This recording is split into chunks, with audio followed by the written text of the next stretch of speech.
তো আজকের দিনে তারা কোথায়? আজকে তো উচিত হচ্ছে যে মানুষের, রানীগঞ্জের মানুষের উচিত হচ্ছে ওই যে আমাদের কাউন্সিলর যারা আছে তাদের কানে ধরে টেনে নিয়ে এসে ওদেরকে দিয়ে বল, ভাই তোরা এগুলো পরিষ্কার কর সব ওদেরকে।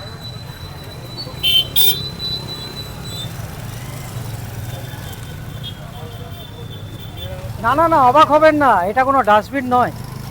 এটা দেখে মনে হচ্ছে হয়তো ডাস্টবিন, কিন্তু আমি আপনাদের দেখানোর চেষ্টা করছি এই মুহূর্তে। এটা হচ্ছে এই রাস্তা, ভুলে গেছিলাম এটা রাস্তা, ভুল করে ডাস্টবিনে দেখতে যাচ্ছেন এই মুহূর্তে। এই হচ্ছে রাস্তা। এখন এই মুহূর্তে আমরা রয়েছি রানীগঞ্জের এমজি রোড, বড়বাজার, আর বড়বাজার আর শিয়ার রোড, এই যে সংযোগ রাস্তা, এই রাস্তার ঠিক মাঝ বরাবর এখানে তো একটা আমি আগেও দেখিয়েছিলাম রীতিমতো ডেঞ্জার হয়ে আছে, এবং তার সাথে রীতিমতো এটা ডাস্টবিন হয়ে গেছে, জঘন্য লাগছে। এই যেহেতু আমাদের প্রাণের শহর, আমাদের ভালোবাসার শহরকে এইভাবে দেখতে কিন্তু একদমই কেউ চায় না, তাই আপনাদের সামনে এই মুহূর্তে তুলে ধরলাম এখনকার এই রানীগঞ্জের এই চলেছে। বন্ধুরা, আপনাদের আমি দেখালাম যে রানীগঞ্জের যে রাস্তায় রীতিমতো নোংরা আবর্জনা পড়ে রয়েছে, যেন মনে হচ্ছে রানীগঞ্জ রাস্তা ডাস্টবিনে পরিণত হয়েছে। আমরা সরাসরি এই বিষয় নিয়ে আমরা চলে এসেছি রানীগঞ্জের বিধায়ক পার্থ ঘোষের কাছে।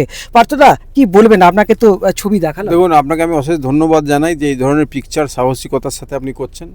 আপনাকে আমি সাধুবাদ জানাই যে আপনি এই ধরনের পিকচার করবেন, এই ধরনের নিউজ আপনি অবশ্যই করবেন। তার কারণ হচ্ছে সাধারণ মানুষের জানা দরকার যে সাধারণ মানুষ যাদেরকে ভোট দিয়েছে তাদের কাছে কতটুকু পরিষেবা পাচ্ছে বা আদৌ পরিষেবা পাচ্ছে কি না।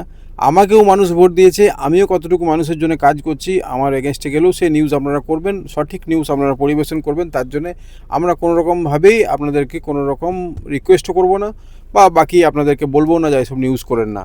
আজকে মিউনিসিপ্যালিটির ফাংশনটা আপনারা দেখুন। মিউনিসিপ্যালিটিতে যে কাউন্সিলররা জিতেছে, 11 জন কাউন্সিলর, সিপিএমের কাউন্সিলর বাদ দিয়ে বাকি কাউন্সিলর এখান থেকে ফেরার, তাদেরকে না থ্রেট করা হয়েছে, না তাদের এগেনস্টে ক্রিমিনাল কেস আছে, না তাদেরকে আমি বলেছি, না কেউ কোনো রকমভাবেই কোনো ডিস্টার্ব করা হয়েছে। কোনো রকম কোনো থ্রেট নাই, কোনো ডিস্টার্বেন্স নাই। আজকে তারা নিজেদের কৃতকর্ম, তারা নিজেরা যেমন কাজ করেছে সেই কাজের দরুন আজকে নিজেরা এখান থেকে পালিয়েছে। এবং এই যে পরিষেবা যেগুলো দেখাচ্ছেন, এগুলো করার কাজ হচ্ছে মিউনিসিপ্যালিটি।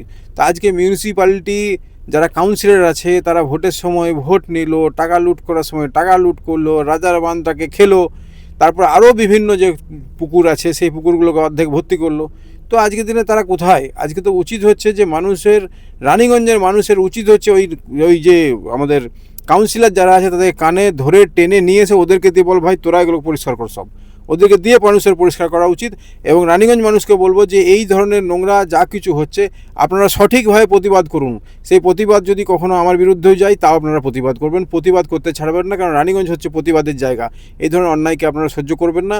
কাউন্সিলরদেরকে বলুন, আপনার যেসব ওয়ার্ডে আপনারা থাকেন, আপনাদের যেসব এরিয়াতে আপনাদের তৃণমূলের নেতা আপনাদের কাছে ভোট চেয়ে মিউনিসিপ্যালিটি ভোট করেছে বা লুট করে ভোট করেছে, তাদেরকে একদম ছাড়বেন না এবং তাদেরকে আপনারা প্রতিবাদ করুন। তাদেরকে আপনারা বলুন আমার তাদের সহমত আছে, আমার যা সহযোগিতা লাগবে আমি করতে রাজি আছি আপনাদের সাথে। তাহলে বন্ধুরা শুনে নিলেন, একদম স্পষ্ট কথাবার্তা বললেন পার্থবাবু। অসংখ্য ধন্যবাদ জানা। আগামী দিনে হয়তো আমরা রানীগঞ্জকে আরও পরিষ্কার পরিচ্ছন্ন রূপে দেখতে পাবো। ধন্যবাদ। ধন্যবাদ। আমরা ভালো থাকুন, সুস্থ থাকুন।